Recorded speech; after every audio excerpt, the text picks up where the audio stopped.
Okay, good evening and good afternoon, and welcome, ladies and gentlemen, to In Review. And those on Instagram, those on Facebook, those on YouTube, thank you so much for another Thursday evening, the 4th of the 3rd, 2021. And it's interesting times, ladies and gentlemen, interesting time which are out there. We are hearing that the COVID cases are dropping in the UK, but according to WHO, it is increasing in Europe.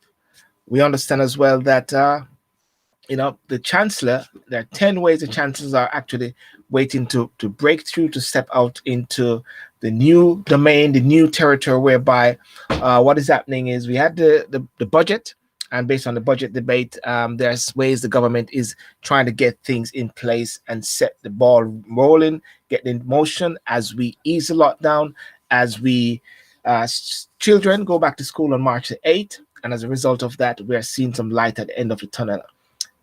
Many years ago, somebody say it's not light at the end of the tunnel, but it could be an oncoming train. But I don't think that's the case. It's not about an oncoming train. I believe that there's light at the end of the tunnel. Another thing which is also important, I'm going to have Anthony Francis tonight, along with Keisha and Dr. Burton. Dr. Burton is actually maybe running late because he's coming from another forum. But Anthony Francis, who has done some studies how to break the barriers preventing Black and ethnic minority professionals from reaching senior and C-suite roles, he's going to be coming and he's going to be talking about that. And at some point tonight, we are going to talk about the Oprah interview, whereby Meghan accuses Palace of perpetrating falsehood. So I put it like this: it is Meghan versus the royal house. Not even Harry. It is Meghan versus royal house. And of course, vaccine is on the horizon as well. Many people are now saying, I will take the vaccine or I won't take the vaccine. But what people are saying, it is my prerogative as who I say it to and who I want to know. So it's a private matter. So that is what I would say in regards to that.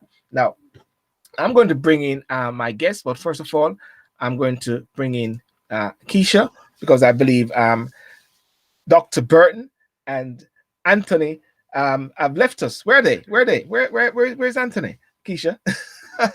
Oh, Um, where is he? Good well, no, question. well, no worry. He's gonna come shortly. I'm just gonna see what has happened. But at the same time, how was your weekend here? You start the ball.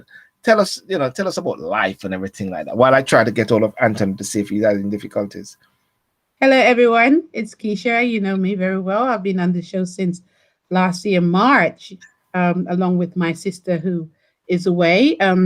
She's on sabbatical for some strange reason that's been authorized by SYLBOURNE. And Yeah. so you have me. You probably know already that I wasn't probably the first candidate, the first person that SYLBOURNE had in mind. He preferred my sister. But as usual, I tagged along and now I'm on the show. So I've been on the show for quite some time.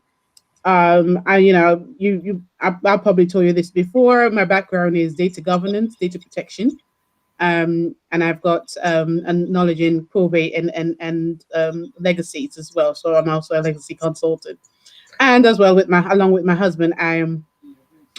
We actually run a business together. So my husband is an entrepreneur, and I support him with his business. So I do actually, I do several different things, managing several different things, and actually have quite a number of income streams. Yeah. So yeah, and somehow I'm on the show, and it's a great experience. So yeah, guess who's back?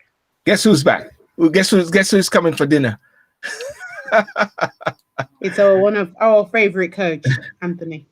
Anthony, how are you doing, Anthony? Good evening. How are you doing, sir? Yeah, good evening to you. I'm doing very well, thank you, Selborne, and good to see you again, Keisha.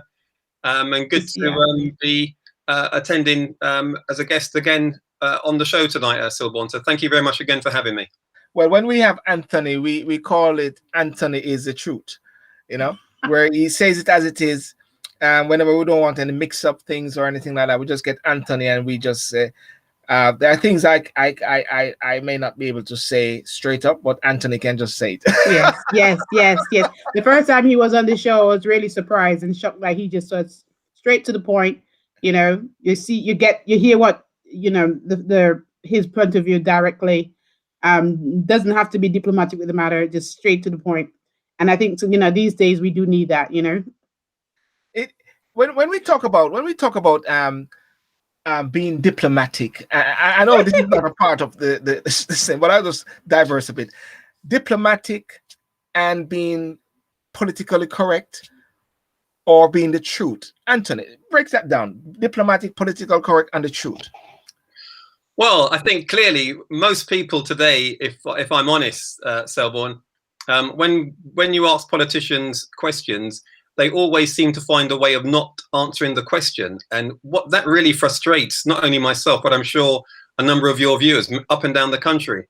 So I think what people would rather get is a straight answer to a straight question, and not someone trying to go around the houses. So, for me, the politically correct answer is really a non-answer. Being diplomatic sometimes is a way of simply not really hurting someone's feelings, or depending on the forum that you are in, that you're being diplomatic because you don't want to be seen as maybe someone being overly critical of a particular situation. But I think most people would prefer to get a straight answer to a straight question and be direct with it, and do so in a constructive way.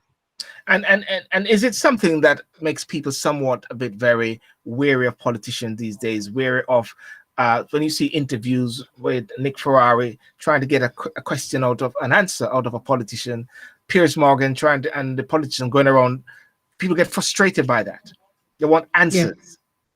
Yeah. Well, yeah, yes, I mean, and that's where you had the other day where I think there was where I think Matt Hancock was on a show with Piers Morgan on ITV's Breakfast Show, where he was asked several times, do you now disagree that you shouldn't have done a particular vote for a particular action? I think it was to do with school dinners, or the Marcus Rashford initiative. And I think he was asked about 20 or 30 times, and each time he tried to fudge the answer and not actually give an answer directly to the question.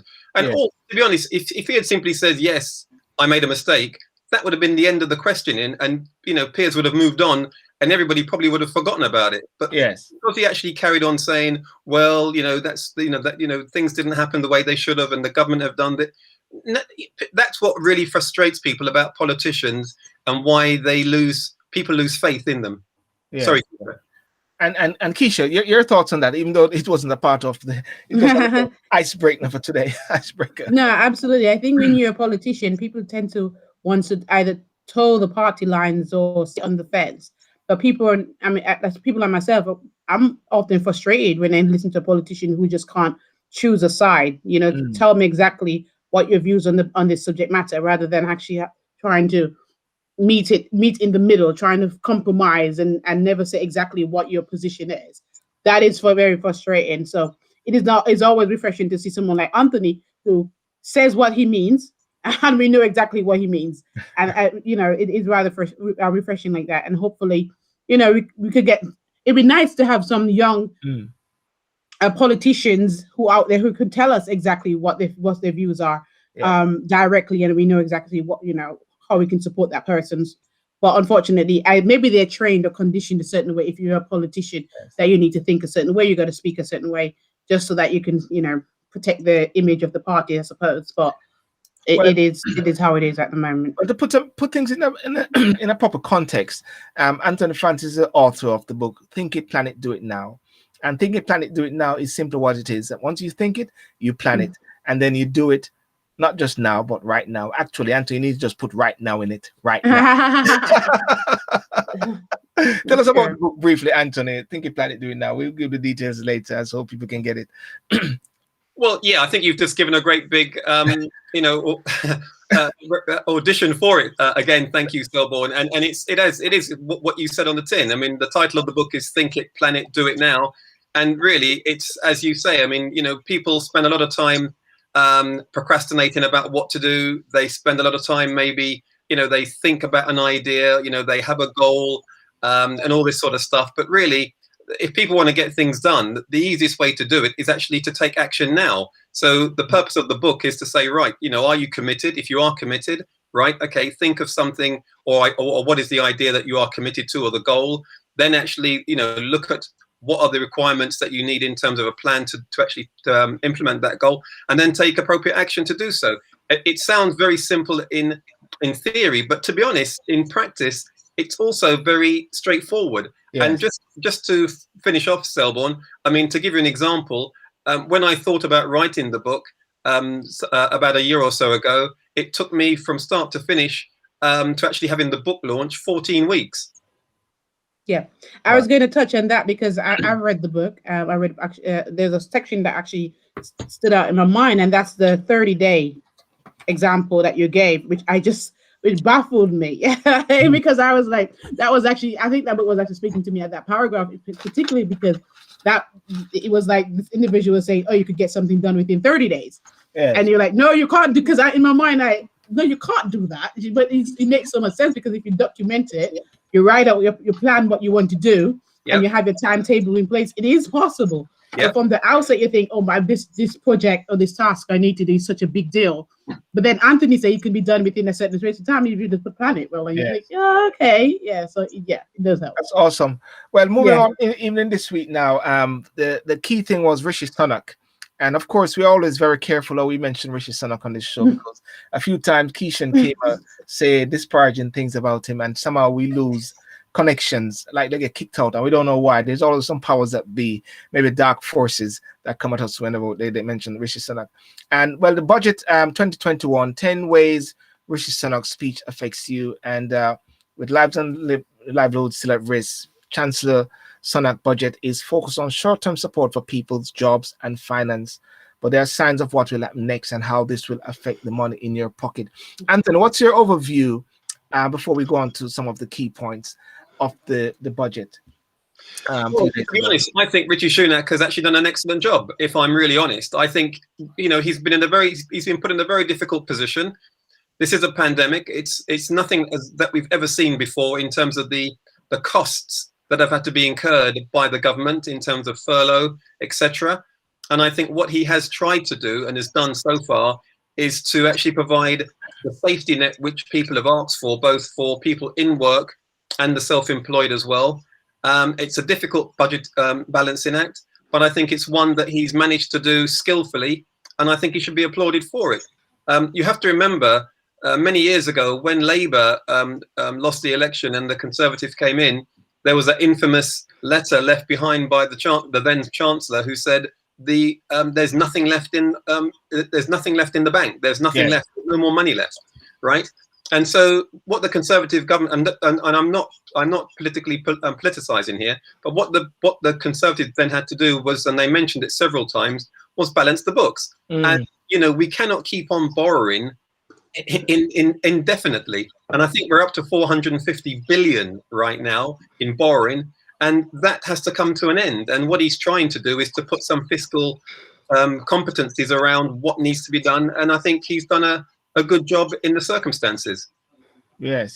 Keisha, did you have any sort of thoughts on the basis of or when you see if you're watching it or anything? Yeah, well, the positive for me particularly is interesting that he's raising the national living wage by a few pence, but it does make a difference. So actually he thought about that. And also for the self-employed, which is quite good, they now can get the third grant. I believe it's 7,500. So and that's good news for the self-employed. So I think he's considering people who may have missed out simply because they may not be able to be part of the furlough scheme or whatever the other benefits that he offered previously. Now he actually take that into consideration and actually providing for this group of people. So yeah, I think overall it is a positive budget.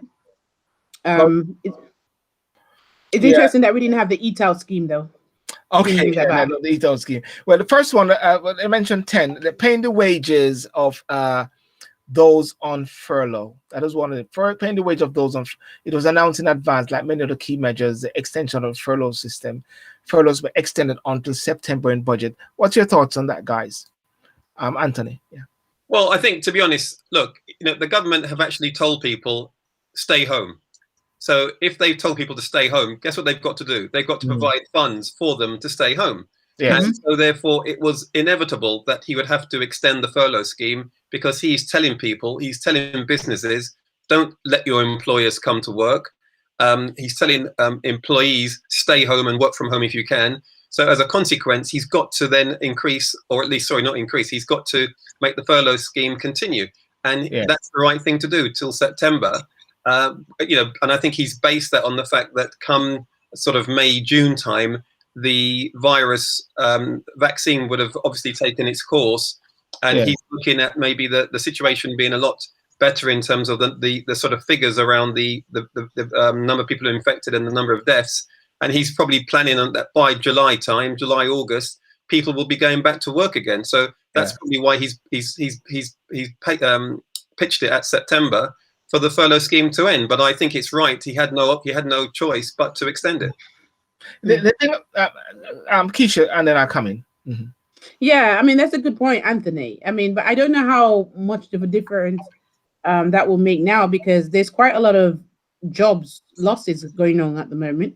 And I believe at the time when the furlough scheme came into effect, that was mainly to prevent employers having all these redundancy or job losses happening. So what we have now, even though he's actually extended the furlough scheme, irrespective of that, employers has gone ahead and actually making a lot of people made redundant, or a lot of people losing their jobs.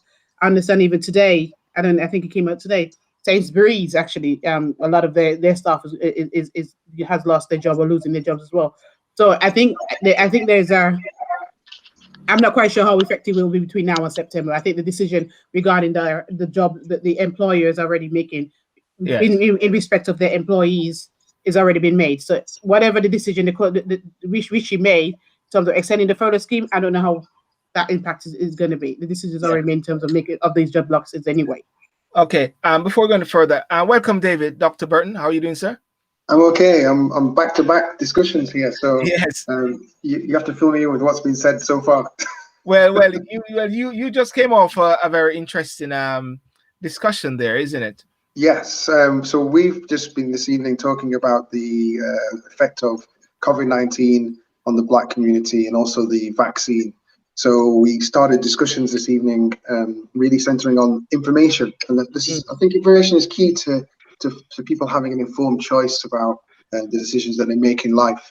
And so we started the presentation about what vaccines are, or historically what vaccines are, and what they are attempting to achieve, and then specifically what the COVID-19 vaccine rollout is attempting to achieve, how it came to fruition, the data that supports the use of the vaccine.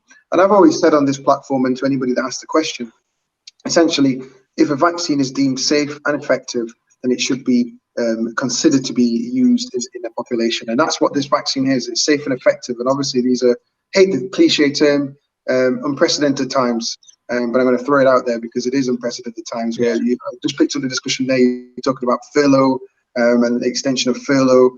That's a long period of time that people have been away from work for. That's not a natural kind of inclination that we want to share. And it's an abnormal time that we were not able to embrace one another as well. So we wanted to talk about the vaccine program. We also talked, we had questions that came in, and the questions we answered, because we wanted a frank and open discussion about COVID-19. We don't want to hide away from any of the questions, so we answered them during the platform. And we basically wanted to have that discussion for an hour, and it extended for another 40 minutes. So that's why I'm late.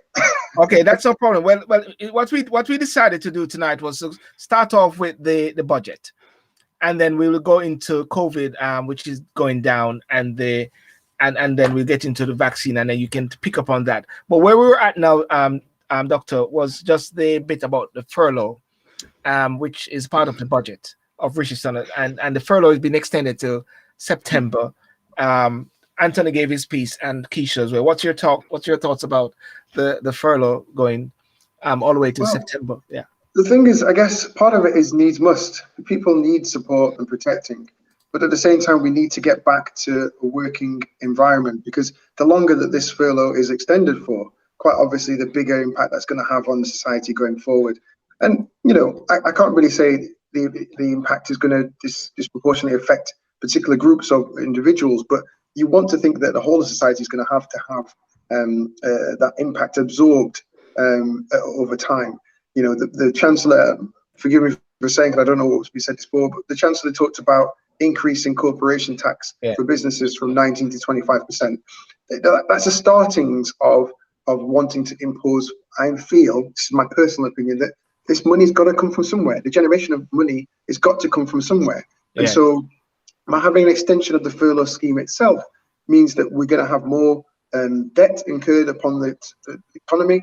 And therefore, when we look to turn that tide, that's going to be upon us as taxpayers to support other folk, other things that need to be done, infrastructure within the society, people within society, etc. So, you know, whilst needs must, I think that we've really got to think about how effectively we can get people back to working. That furlough scheme for me is a support scheme in itself. It doesn't mean that people need to be on furlough until September the end. It just means that it's there in the background, and I think we need to really get back out there so that no one is on furlough by the time of September. I know that's not going to be achievable, but if that's a target that nobody's on it by that point in time, it means that less people are going to be reliant on other sources of income to try and help them in terms of support from the government. Because again, I'm thinking about next generations. Whilst I'm young and I'm, I do think about myself, but I've got to really think about next generations. Of how that's going to impact them. Well, interesting, because what it is designed to protect jobs from redundancy. Many will have found that their income has been less than they had anticipated over the course of the 18 months. And the national living wage will rise to $8.91 from April, from $8.72. That is 2.2% rise, and will be for the people aged 23 and over. The second bit, which was one of the key bits, was jabs, then jobs. Jabs, then jobs. Money promised for the vaccine rollout does not directly affect the amount of money that goes into the pockets of individuals, but the extra $1.65 billion to help vaccinate every adult by the end of July should mean money can get people back to work. Quicker jab mean more job protected. Who's getting those money? Where's that money going to? Is it the doctors, David? Is it to you? Anthony, is it to you as a consultant, or Keisha? Who is getting those money? 1.65 billion vaccinating all the adults, or is it buying the vaccines? Don't fact check me on this, but I'm sure the money's going to your pocket, SYLBOURNE. I think Think It Planet Do It Now would be best. Anthony tend to scrutinize these guys. Anthony, where's the money going, or is it breaking down? 1.65 billion. Well, I'm going to have to, for once, I'm not going to be able to give a straight answer on this one, because listen, unbelievable.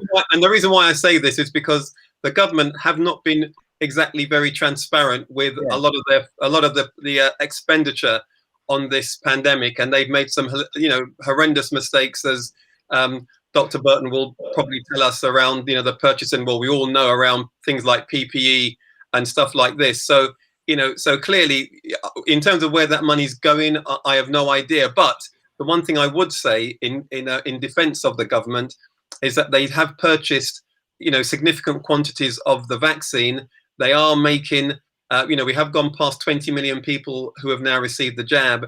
And I think that is the sort of thing that we ought to focus on. Yes, it's easy to criticize at times, and I'm sure other people would say things could have been done better. I put my hand up and say in the early days that the government should have done things better. But certainly where we are now with the vaccine and the rollout, and the fact that we were the early people or early governments to purchase the vaccine, shows that we did have a bit of foresight. Even though, if I'm not mistaken, there is an article that states that Matt Hancock got the idea from watching the film Contagion, and I think somebody in that movie purchased vaccine early, and that's where he got the idea from. But wherever he got it from, I think most people in the country are very grateful for that. Yeah, that's very interesting. And Keisha, where do you think the money is going? Well, it's going into the pharmaceutical pockets. That's my suspicion. And if you look at procurement from a point of view, so it has to go through public sectors like the NHS and so on. So at the end of the day, government is going to be funding a lot of the areas of the public sector, and then you have all these pharmaceutical companies that will benefit from it. And then in terms of popping up the economy, my suspicion is that you're going to be relying on the business owners, entrepreneurs to actually, and you could already see the increase in corporation tax and all that. It's going to be the private sector who's going to have to be very, very creative to balance it all out. That's my suspicion or what I anticipate will more like to happen.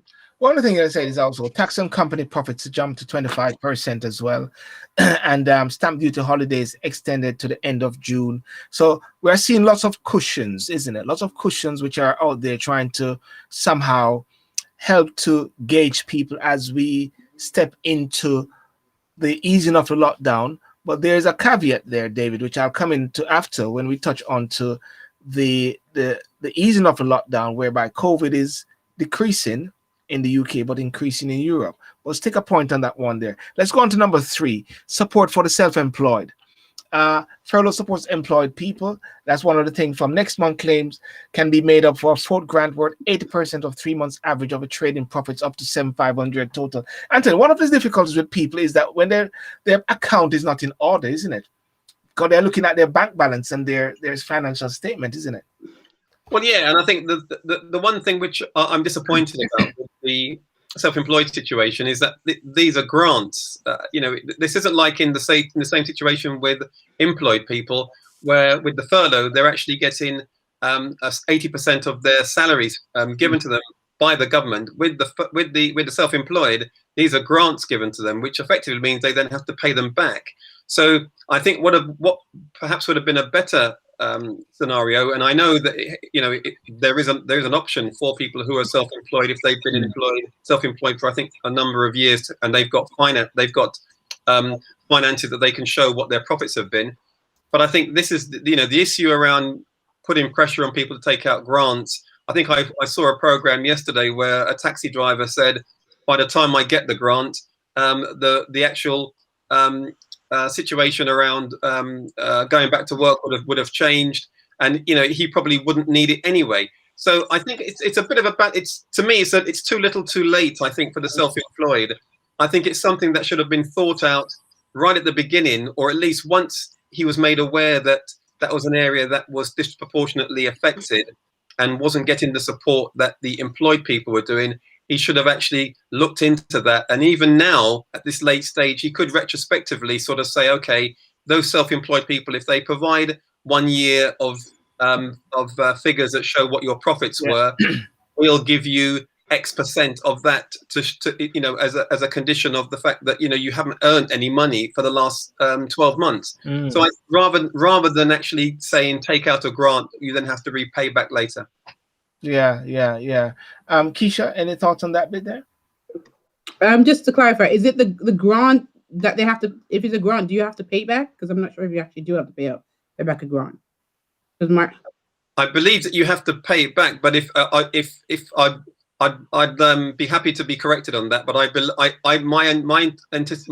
belief was that you got a grant, and that grant you had to then pay back. Yeah. Okay. Sorry. I probably just need to double check that. The only reason I'm asking is because I know the first lockdown, they had the bounce back scheme, which is a bounce back loan, which is what and that was tailored to companies, which they have to pay back, I think, after 2 years. But I suppose Anthony's absolutely correct regarding the delay for those who are self-employed, that now they're offering this grant, as in, again, it's in hindsight rather than in that and then having to consider that at the time when they were actually offering that grant, that loan to companies. And I think because of the delay, that is the reason when as Anthony said, that example that he gave, people are being lost out. It's almost like it's a little bit too late. Yeah. If I move swift, David, did you want to come in at this point, David? No, I don't think there's very much more to add. Okay. I think Christopher, I don't know if you see Christopher point where he says not the grants, business loan needs to be paid back. So I think my understanding is if it's grant, they don't have to pay it back. But if it's loan, that they have to pay back. So companies will have to pay that back in 2 years, the bounce back loan. But then obviously if it's the grant, they don't have to pay it back. I think this is the third, if it's not the third grant they actually been given. But again, as Anthony said, it's a little bit too late for that anyway, because a lot of them they weren't considered in the first round. Okay, if I just I agree with that. It does have to be paid back. Yeah, if I just quickly run through the bits here, extra £20 a week on universal credit continues. Universal credit application, pay rises may bring back a tax shock. The government pledged in its manifesto not to raise income tax, national insurance, or VAT. Also, income tax is not rising. The tax bill that people may face in future years could go up. Income tax threshold freeze. I'm going to ask you guys to just comment on this generally. When I just run them through, income tax threshold freeze will raise $8 billion by 2025-26. Finding deposit for a mortgage. Chancellor confirmed that government guarantee means first-time buyers should get a wider choice of mortgage that requires a deposit of just 5% of the loan. This will be available in buying properties worth up to $600,000. Stamp duty holiday extended. Wine and beer duties frozen. Cost of petrol duties unchanged. Saving green. What's your summing up now in regards the budget, David? Because I want to jump straight into the bit on COVID. Yeah, I mean, I think the what the Chancellor is obviously trying to do is keep people in a position whereby they feel that if they need furlough, it's there for them. The support is there for them. I do think for self-employed, for example, as we've already articulated, it's probably a little bit late for them in the day, because we hope that we're going to be in a real good position by the autumn. In regards to getting people on the the mortgage ladder, I think that's good news in itself. I do, however, have a bit of a reservation and think that it may well just keep the bubble where it is. But at the end of the day, we've got to get people onto the housing ladder, especially young people who really struggle to get onto the housing ladder. I think it's a really good win for them. It was a 5% deposit. I'm not here to give people financial advice. Obviously, you need to be able to afford the mortgage, but the fact is, there are lots of people who would like to afford a mortgage but can't because of the need to save up these huge deposits that banks are asking for.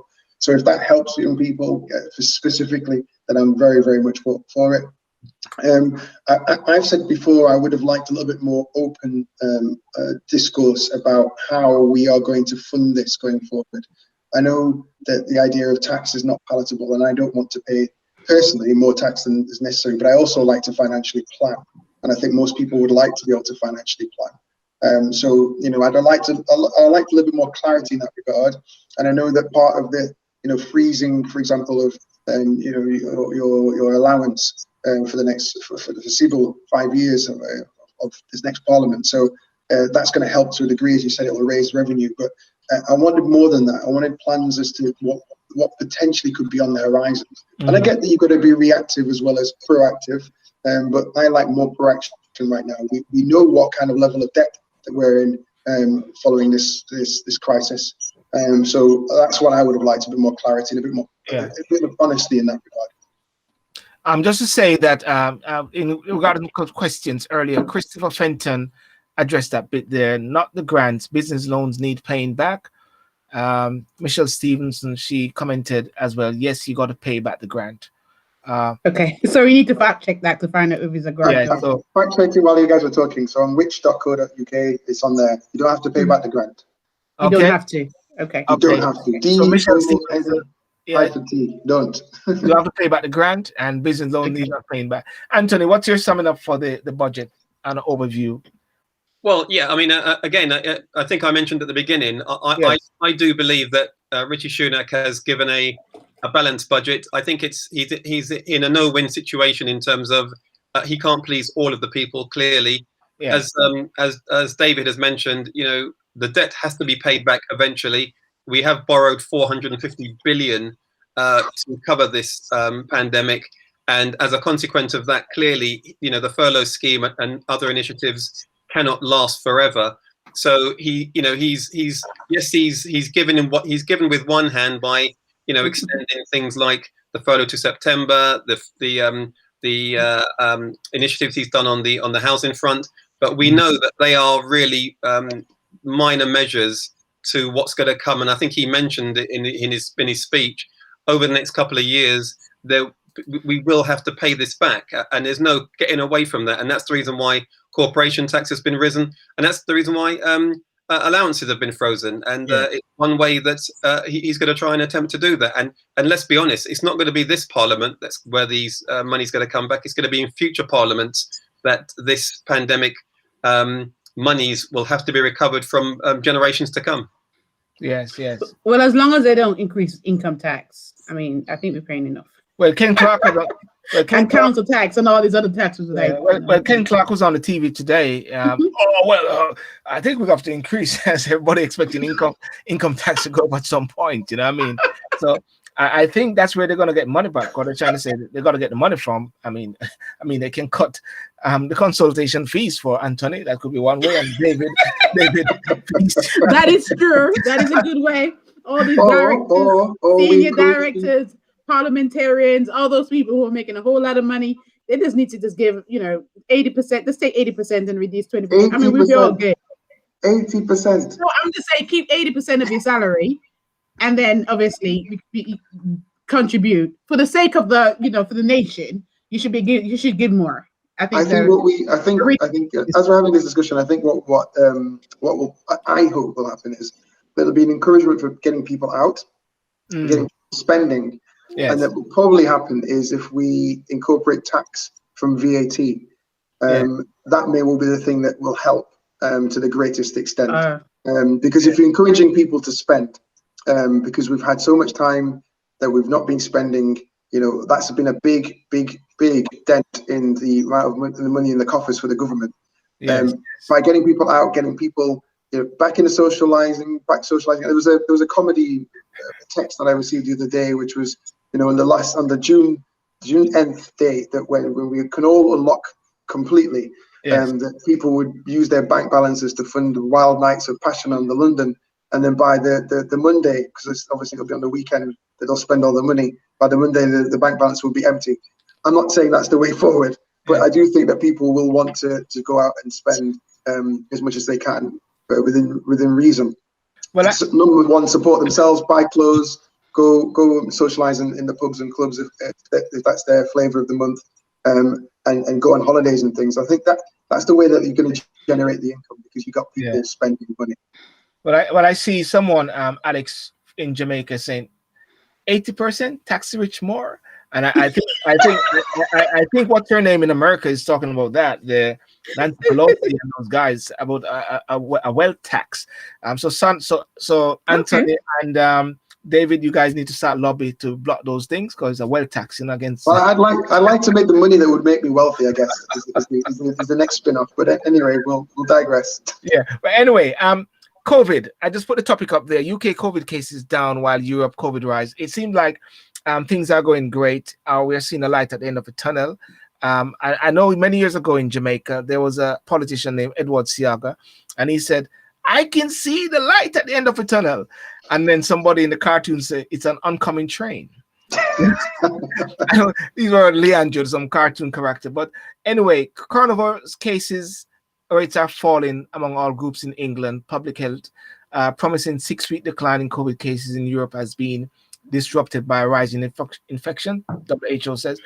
David, as you normally sort of set the stage for us, where are we now with COVID? Because things seem to be improving as we're easing the lockdown. On March the 8th, children go back to school, being tested twice per week.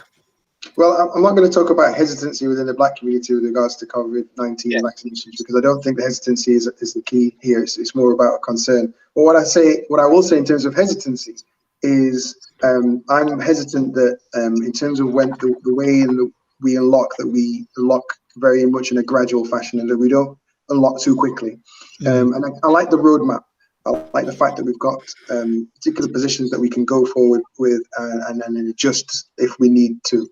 So my hesitancy here is that we unlock a little bit too quickly. Yes, we want to get out and do the things that we did previously, but let's do it in a stage fashion, because we don't want to end up again having this cycle and this discussion about furloughs and discussion about everything else. Yeah, it's fantastic that the numbers are coming down. It's brilliant, because we don't want anybody affected with this condition, and we want to reduce those numbers. We want to reduce the burden on ITU. We want to reduce the number of people who are unwillingly passing the virus on to other people. We want to increase the numbers of vaccinations. So it's fantastic, 20 million. I cannot say applaud enough. I think you've got to recognise right when it's there. And I think that the UK's response to this in regards to the vaccination has been fantastic. I would arguably say unparalleled, because not because I'm in the UK, but just because of the fact that they decided to embark on this and actually hit the targets.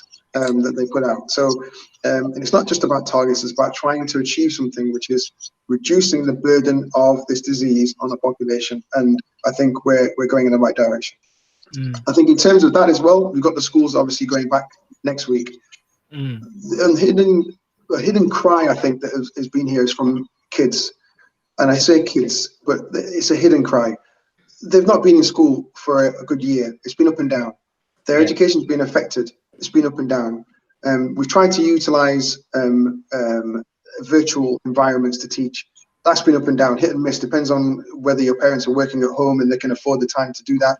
And even if they can afford the time, it's to the detriment of their workload most times. It's such a difficult thing to do. And you're asking parents to become teachers, which is the right thing in the sense that parents are teachers, but to be full-time teachers and full-time workers, that's impossible. And so to get schools back and going is the right thing. And that's obviously what we're doing and putting kids at the top of the ladder. So that's happening from next week, and I think that's fantastic. We're going in the right direction. I think we've got to think about externally, outside of vaccines. It's one part of this. And what I would say is the research is showing that there are other treatments that are coming to the fruition.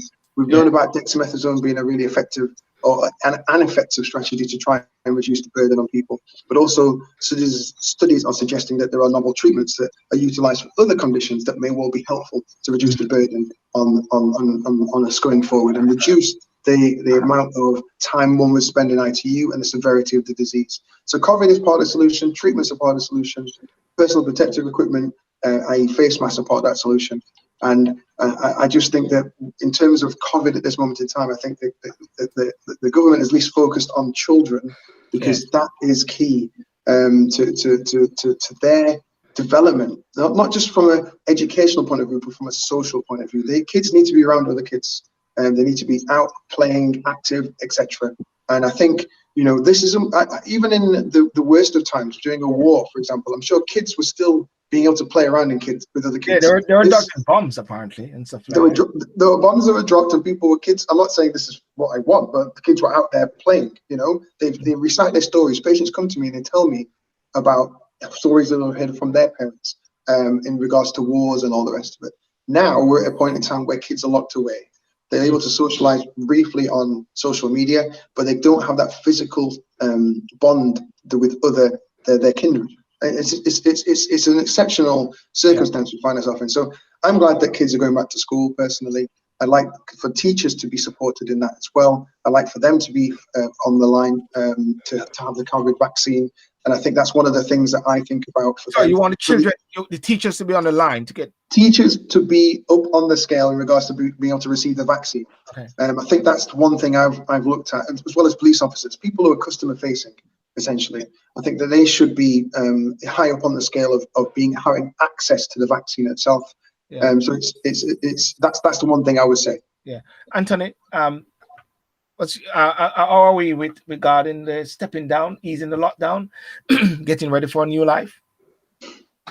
Well, I think that, you know, not wishing to add any more to what David's already said. I mean, he's covered a number of points there, and at the end of the day, you know, with the vaccine being as successful as it has been, I think it's inevitable, and I think most people are looking to the roadmap that points them in the direction of the vaccine uptake, the number of deaths that we see now coming down, the number of infections now coming down, and yes, obviously children need to go back to school. You know, parents who have got jobs aren't teachers. Children have missed their colleagues, they have missed their learning, so that's very important. But I think overall, it's a good news that we're hearing with the success of the vaccine. And I think the government and the people who have been involved in administering it have to be applauded for the success that we've had to date. Syl, you're on mute. Syl, are you trying to say I should come in now? Yeah, I think so. That's what he's saying. Okay. Well, yeah, go on. Brilliant. Go on, yeah. SYLBOURNE, yes, I absolutely agree that, you know, I do welcome the children going back into school. But I think I'll miss a few moments. I mean, it has been challenging working from home and teaching at the same time. But the good news is that I've actually learned quite a lot, you know, having to support my child. So I've learned about the water cycle a few weeks ago. Today I've learned about octagon and hexagon and all that. And I'm like, oh, can't remember all those things, but at least a great experience learning with my son. So I think I'll miss that. What I'm concerned about though is that even though he's going back to school Monday, and I'm actually looking forward to that, I'm just concerned that he's not going back into a normal environment. The reality is I'm now have to again condition him that when you go to school, even though you meet your friends, you can't run up and hug them. You can't do this. You can't get too close to them. You got to keep your distance. And here you go, so it's not quite back to normality as he like, oh, mommy, I miss my friends, or oh, mommy, I want to, do certain things with my teachers or whatever. None of that can actually happen. The reality is this still social distancing is in place, and I have to now condition him to prepare him for Monday. So it's not quite back as usual. So but yeah, it is time, and I think it's good timing that they're going back into school. And as Anthony talked about the roadmap, I'm hoping that this is the last official lockdown when it comes in 21st of January, June again. And I hope that we don't have to take the children out of school again. Before I go on to the next topic, somebody just messaged me here from Jamaica on Instagram, of course, saying Jamaica is currently locked down totally. Cases of COVID on the rise, over 7,000 cases there. Wow. And it is going up there. While at the same time in America, you're talking about states like Florida and some like Texas. Some states are opening up, and the crazy thing about America is that all the different states operate differently. Some are saying use Florida as a prototype whereby they are going maskless and all those sort of things. Somebody in Nigeria recently said, "Oh, they're going movies and everything is going all right." They said, "It's not killing black people here." I'm sorry, this is just getting to a narrative there about the black people issue there. So it's very interesting how COVID is operating worldwide, whereby they're saying it's an increase in Europe as well. But moving on quickly, because we had said we wanted to wrap up a bit quickly, and I have to touch on to this one because this is crucial and it's important. Meghan versus the royal family. Is that a right statement there? No, it's not. It's Harry, Prince Harry and Meghan versus the royal family. Oh, right. I think they're one family. They're a team, and I think they're a strong team, and I think that's how we should look at it. I've got a different take on it, to really be honest with you, Keisha. I mean, I don't even think it's Harry or Meghan against the royal family. I think it's the media against Harry and Meghan, because let's be honest, the royal family do not get involved in any of this sort of tittle tattle. The media, I think, have taken a beating from the Daily Mail's loss to Meghan, and they're one of the people who are driving the spurious and all of these allegations suddenly coming out in the media to try and discredit her. Obviously, they are using the interview that she's given with Oprah, or that Harry and Meghan have given with Oprah, to sort of try and in some way disparage them. This is the reason why Harry has stepped back, because he didn't want all of this drama constantly around him and his wife and his children and his child. So I think it's not a question of the royals against Meghan or Harry. I think it's the media simply wanting to find a way of digging away, doing exactly the reasons why Harry and Meghan wanted to take a back seat from all of this and to remove themselves from this sort of constant scrutiny by the media, making comments against them, their private life. Everything they do seems to be a fair game for the media. And quite frankly, the royal family would not put out statements. They don't want to get involved in any of this. It's very unfortunate that the statement that's come out about bullying towards Meghan happened about a year ago, and we're only seeing the allegations now come to light, which is, it just so happens to be at the same time that she's giving her interview with Oprah on Sunday. So to me, this really is the media, and quite frankly, I think they should hang their head in shame and find better things to talk about and to inform the public and not waste their time, going down this path again. Is there a racist undertone in this, David? No. What Anthony just said, I can't really say very much more than that. I don't believe that this is anything to do with the royal family. I just think it's should we whip up some discussion in regards to Harry and Meghan because of where they are and what they decided to do. I just think that's really what it boils down to. Your question was specifically about racial undertones. I don't think underwhelmingly there's every person in the media that believes that this is all boils down to racism. The way that I guess you could say the media took to Princess Diana, unfortunately, R.I.P., would make me feel otherwise. But I can't then say that there isn't, definitely, because there are certain people who will have racial undertones for the way that they go about things. So I can't speak on that. What I can speak on is the fact that I agree with everything that Anthony just said. There's nothing more to be said in that regard. And for people just to actually take this on board and digest it, not look at it and critically analyze, for me, it's poor form, and I think it's sad. I think you're breaking up. Who's that? Me or David? I think David is breaking up. Essentially, what he said.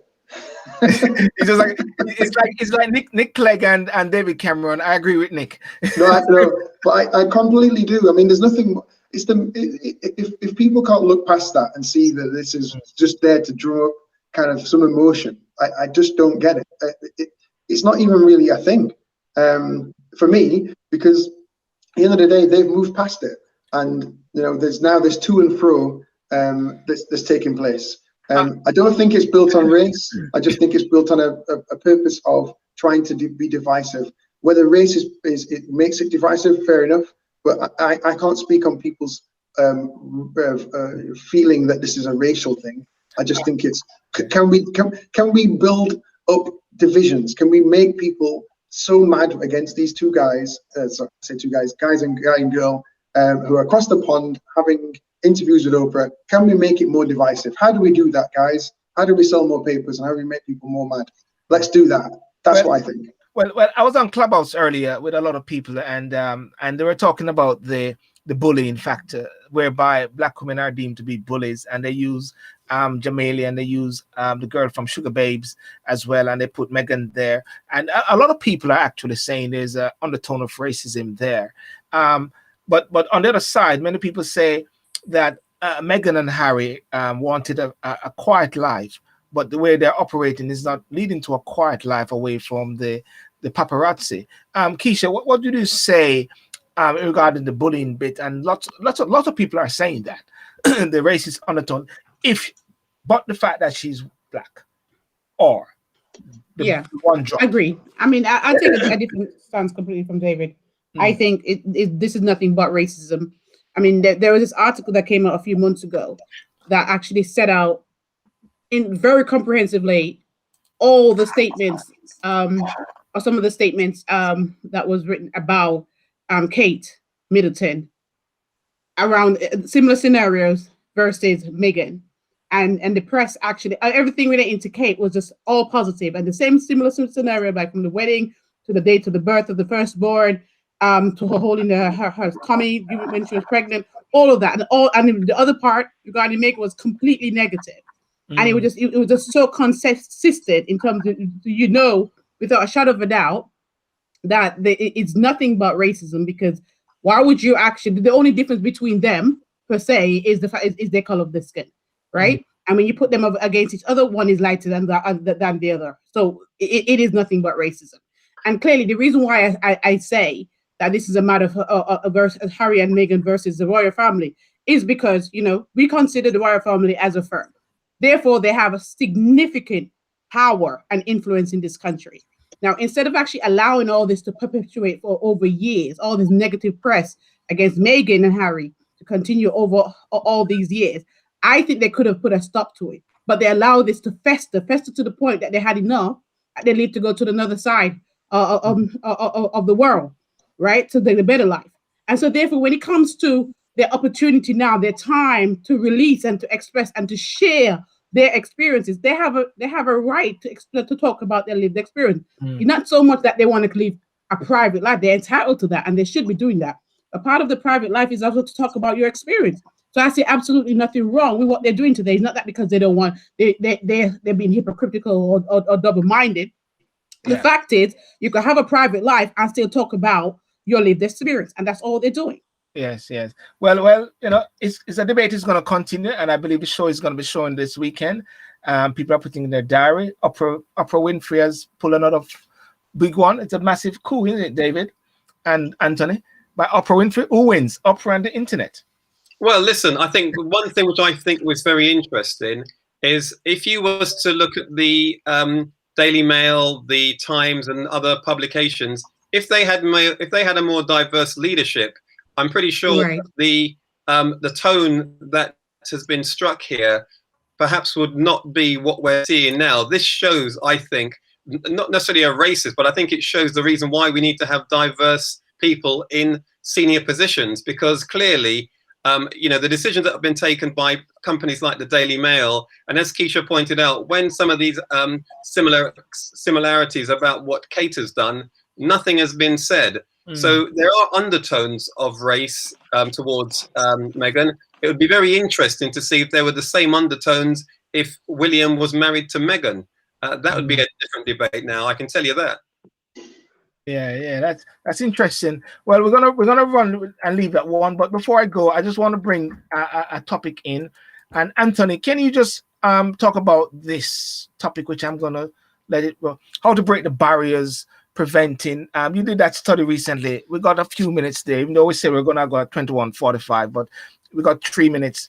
If you can elaborate on that study you did, Anthony, how to break the barriers there. Yeah, so very briefly, I mean, I've written an article which is in Fair Place Talk, which is an online platform, and basically what I've written about is the fact that you do find there has not been a very high take up, or in fact, not necessarily a take up. There hasn't been very many people in senior roles, in C-suite roles in the UK FTSE 100. In fact, there's actually no non-white person in the top 3 positions in any of the FTSE 100 companies. So this article that I've written really is to look at what are some of the reasons why we see such a small number of ethnic minority members trying to break into those senior roles and C-suites. And it's looking at maybe some of the challenges they have around things like their social circles, around their confidence, and around their education and support as they move up the career path. But also it looks at what managers and directors can do to help to facilitate the increase in those numbers, what they can do in terms of providing reverse mentoring, in terms of allowing people to have secondments in other roles that will give them the confidence, to have things like employee referral schemes that will allow employees to put forward candidates that would otherwise not be normally be considered. So it's really a debate that I've tried to really start by saying, you know, why is it that there are these barriers? What can be done? And also what can be done by the organizations themselves, not just the individuals. So that's what the article is about. And as I say, it's available on Fair Place Talk, or maybe if you're able, Selborne, you can maybe post a link that people can have a read of it from. Yeah, I definitely post a link and so like that. So David, any last word? Keisha, any last word before we... Fantastic article. I read it literally between coming onto this platform today, because I thought that's what we're going to lead with. And it's something that I've spoken to colleagues with who have got MBAs. They've struggled, and I think the key for me is the networking. And I think that, unfortunately, bringing us back to COVID, networking is being sacrificial at this moment in time, because it's very difficult to make those connections when you're outside the workplace. And so it's the networking which is the key for me, because people feel empowered, I think, to go on and do the MBA, to try and make those leaps and feel confident in the way that they go about things. But the networking to try and get other people up the ladder is a key step. And if you don't know that, you know, you've got fellow kindred in a particular organization, or an organization that may be able to help in those future leadership positions, then you just don't know. And there's only so much that LinkedIn can do. There's only so much that word of mouth can do. You really have to be in the room with people. And we need to get out. We need to get socializing. We need to get, you know, have these networking groups and see people, hug people, say, hey, move away from Zoom and all those things. Touch again, be in a room again, and give people the head nod when you walk past them. Everybody in this forum knows what I mean by that. So that's what needs to occur. And I think that will help in the networking point of view. But great article there, Anthony. Even you know, I think it's just a great article. So thank you for putting that together, and I will share as much as I can and talk about it as much as I can as well. That's my fears. That's awesome. Keisha, any last word? Wrapping up. Yeah, I agree completely with David. I think the article is very good, and I'm just thinking about even within my workplace how to actually cascade that information to. We do have a diversity committee, we call it a diversity committee, which is a quite recent committee that's been set up off the back of the Black Lives Matter movement, and so I think it's good because there is quite a good lot of a lot of nuggets in that article that obviously people can actually review and actually digest. And so I think that was helpful. I think, as David said, which of course Yes. I completely agree, is the networking part. And Anthony talked about blowing your own trumpet. And it's quite interesting because a lot of the time people like myself, we put in the work, we work so hard, we deliver the goods, and you just think, well, why am I not being appreciated? Why am I not actually getting the promotion or the pay rise? And it's because we don't blow our own trumpet. And the article talks about making yourself known, as in being visible. So a lot of time people want to come in and do your work, and hopefully that people will see that you see what you produce, and hopefully that's good enough. But you have to actually make yourself known, which is brilliant thought. And it's, I think we could develop so much with this article. So I think it's a really good one. Well, so bring out your inner Trump. That'll make Sylbourne smile. No. Bring out what? Yeah. Bring out your inner Trump. Inner Trump. Bring out your inner Trump. The inner Trump. I mean, Trump 25. Trump 2025 or something like that. 2425. Can I have one last shameless plug? Please go onto YouTube, and if you go for Jamaican Diaspora UK, you'll be able to see this evening's discussion about COVID-19 vaccine, and continue that discussion. I'll get some great tidbits from Dr. Donald Palmer, who was one of the guests who did the presentation on there today, and Dorian Cooper, who was one of the GPs that talked about the lived experience of patients as well. Please just have a review. It's an hour and 20 minutes, and you won't wish that you got a bit of your life back. You'll be happy that you watched the presentation. I was watching the first part of it when it talks about all the germs, all the virus linking with the body features and everything. So it's posted on FFBJ, it's posted on SYLBOURNE TV, it's posted on also my personal page. So David, when you posted it on FFBJ, can you put the link here? Well, it's I'll put the link in this eventually, but it's Dr. also Cooper is from my island either way. I just want to plug that in. I'm sorry? Dr. Cooper is from my island. Okay. Well, David is from my island, Jamaica. Anthony, where are you from, Anthony? I'm from Southeast London. Well, Southeast London doctor on that show. So. Well, I'm from Catford on the Sea, which is well, Anthony's just 2 minutes away from me. I can just walk over. Anyway, guys, listen. Thank you so much for coming on, and LOL, you lot funny. Somebody said LOL. Oh, must be a young person. Dion. LOL. LOL. Somebody actually, I was speaking to somebody the other day, and they said LOL, and I said, I've never heard it having a chat with someone, and they said LOL. They actually said LOL, means to say laugh out loud, but they actually said LOL. It's like something to say, oh my God, they said OMG. They actually said LOL. Man, I'm with. It's like when somebody said Grand Rising, and I know Michelle. As long as what is Grand Rising? Until Michelle Stevens explained to me one time, Grand Rising. What is Grand Rising? Am I stuck in my ways? Maybe I'm stuck in my ways. Anyhow, guys, have a good night. Thank you. Good night. Thank you so much.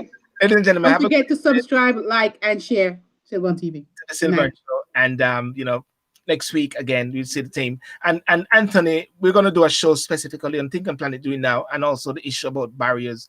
So check out with Anthony and myself. We're going to put a date in the diary very soon. Okay, thank you very much, and